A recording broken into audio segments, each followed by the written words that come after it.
Hi Soluna, welcome to Baku. How are you? I'm great. Just been here for a few hours and had a good sleep last night, so I'm ready for the whole adventure to begin. And we've had a good rehearsal today. Yeah, everything's great. Rehearsal went exactly as you planned, or are there any changes you need to make or you want to see? Well, rehearsal went as planned because a rehearsal is there to make small adjustments. So we're still working on a few details, but I think we're almost there. Okay. And how did the press conference go? I think it went really good. I mean, I haven't been to a lot of press conferences in my life. It's a really big change to come from street performing to this whole experience. But I think the press was really nice and asked some good questions, and hopefully they got what they needed. Okay. Well, you were born in Guatemala, so you're not originally from Denmark. How has this influenced your music? I think just my whole childhood with the parents that I have, who are very creative and street performer and jewelry designer. My mother is a jewelry designer, so in that sense, just I was surrounded by creative people my whole life and traveling a lot. All these impressions have given me a lot of life experience that I not only just has given me a lot of experiences, but it also comes out in my songs because I have something to relate to when I sing them. Okay. You call your music Gypsy Pop. Can you explain to our viewers what you mean by the word Gypsy Pop?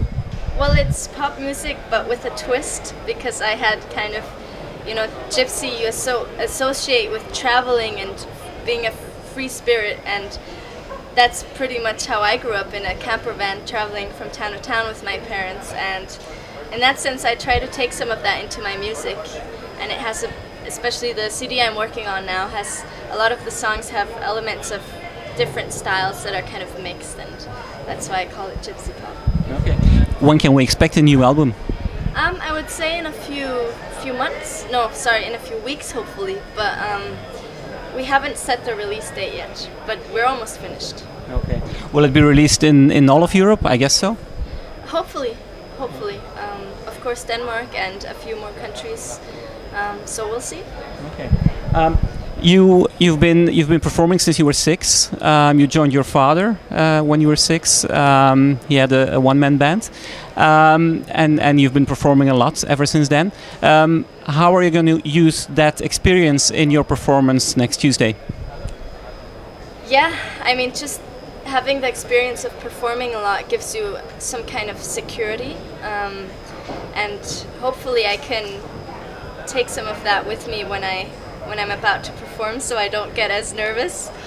But it is a big change, just knowing that millions and millions of people are watching is just mind-blowing. And in that way, I hope that my upbringing and I've played so many times, performed on the street, I hope that will shine through in the performance, the way we stand on stage. We try to take some of that with us. So. Okay. You have a very big chance of winning the contest this year. You're one of the top favorites. Does this make you feel nervous or anything? Well, in Denmark, we actually we were kind of underdogs when we won. And in that sense, I think, of course, it's an honor to be viewed as a favorite, but in Eurovision, it all comes down to the 3 minutes on stage. So I try not to think too much about what people are expecting or what they say, and just remember that it's all about that one night and anything can happen. So we've seen a few images of your first rehearsal just now. You're wearing the same outfit. Will it be the outfit for next Tuesday too? That's the plan. Okay. Yeah. So there are no surprises in the act or the outfits, or it will be a bit the same like the national selection in Denmark?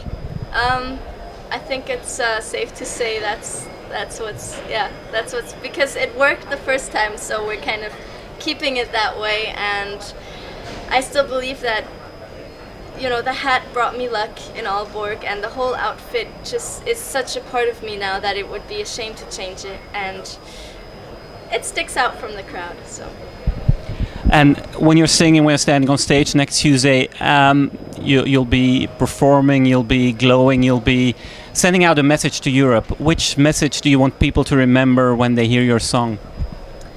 I hope that it touches their heart, because to me the song is very personal and it means a lot.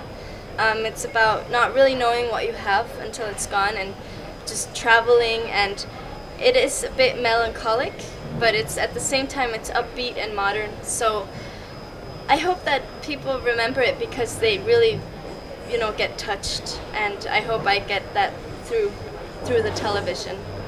Okay. You've been living in Denmark now for 8 years?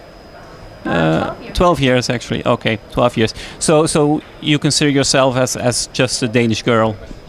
I am becoming more and more Danish, I would say, because I spend almost the whole entire year in Denmark, whereas before I would travel all over all the time. But now my base is really in Denmark. Oh. So in that sense, I'm adopting a lot of Danish traditions, and I feel at home in Denmark. Okay. So after Eurovision and your start of a musical career, you'll stay in Denmark as a home base, and then you'll travel around the world? I hope so. I hope that I will. Of course, I will always travel because that's just in my blood, and I think that Denmark is a great base. So we'll see. We'll see where the road takes me. Okay. Well, thank you for this interview. We'll wish you all the best on Tuesday, and of course in the finals on Saturday. And thank you for the interview. You're welcome. Thank you.